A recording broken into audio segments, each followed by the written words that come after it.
CA লাগু করেছিল, বলেছিল হিন্দু ভাইদের মায়েদের বোনেদের আমি নাগরিকত্ব দেবো। সেই আসামে কিন্তু 3000 হিন্দু ভাই বোনেদেরকে ডিটেনশন ক্যাম্পে জেলখানায় রেখে দিয়েছে দীর্ঘ 5 বছর। এই মোদী সরকারের ক্ষমতা হয়নি তাদেরকে ডিটেনশন ক্যাম্প থেকে বার করে নাগরিকত্ব দেওয়া। এই বাংলায় বলছে তোমরা সিএ ফর্ম ফিল আপ করো। 5620 জন সিএ ফর্ম ফিল আপ করেছে এই বাংলায়। 116 জনের কিন্তু নাগরিকত্ব দিয়েছে। যদি কোনো লোক যদি এখানে থাকে আমার সঙ্গে চ্যালেঞ্জ করতে হবে না। হোম মিনিস্টার অমিত শাহ তার পোর্টালে অনলাইনে ঢুকে দেখুন যে এই বাংলার মানুষকে কজন হিন্দু ভাইদের নাগরিকত্ব দিয়েছে।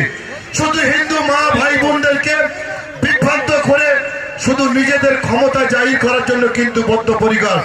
কিন্তু আমি আপনাদেরকে একটা কথা বলি, যারা ভাবছে এসআইআর করে মানুষের দাম কেটে বাদ দিয়ে আমরা ক্ষমতায় আসবো, আমি আপনাদেরকে দায়িত্ব নিয়ে আজকের এই অনুষ্ঠান মঞ্চে বলে যাচ্ছি, এই বাংলায় মমতা ব্যানার্জির কোনো শক্তি নেই। কেন্দ্রীয় সরকারের হাতে ইডি সিবিআই বিচার ব্যবস্থার একাংশ মিডিয়া আছে, কিন্তু আমি আপনাদেরকে বলছি 10 কোটি মানুষ কিন্তু মমতা ব্যানার্জির সঙ্গে আছে। এই ভারতবর্ষের কোন নেতার ক্ষমতা নিয়ে এই বাংলার এই মুখ্যমন্ত্রী মমতা ব্যানার্জিকে সরাতে পারবে। আগামী 26 নির্বাচনে আপনারা দেখে নেবেন। আর এই বাসন্তীর কথা বলছি, এই বাসন্তীতে অনেক মানুষকে বিভাজন করে বিভিন্ন রকম সিনারি দেখাচ্ছে, মঞ্চে ওঠে অনেক কুরুচিকর বক্তব্য দিচ্ছে। আমি আপনাদেরকে বলি, এই বাসন্তীতে 2,80,000 ভোটার আছে। নেত্রী মমতা ব্যানার্জি অভিষেক বন্দ্যোপাধ্যায় যাকেই প্রার্থী করে পাঠান না কেন, আমি আপনাদেরকে এই অনুষ্ঠান মঞ্চ থেকে বলে যাচ্ছি 50,000-এর ভোটে সেই প্রার্থীকে জিতিয়ে মমতা ব্যানার্জিকে আমি পাঠাবো।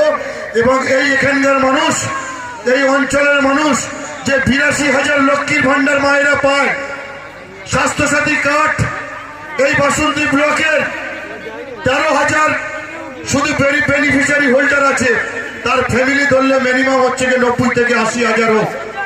এই বঞ্চিতরা যাতে না হয় তার জন্য কিন্তু আমরা ব্যবস্থা করব, আমাদের সরকার করবে। শুধু আপনাদের দোয়া আশীর্বাদ থাকলে হবে। আপনারা অনুষ্ঠান দেখবেন।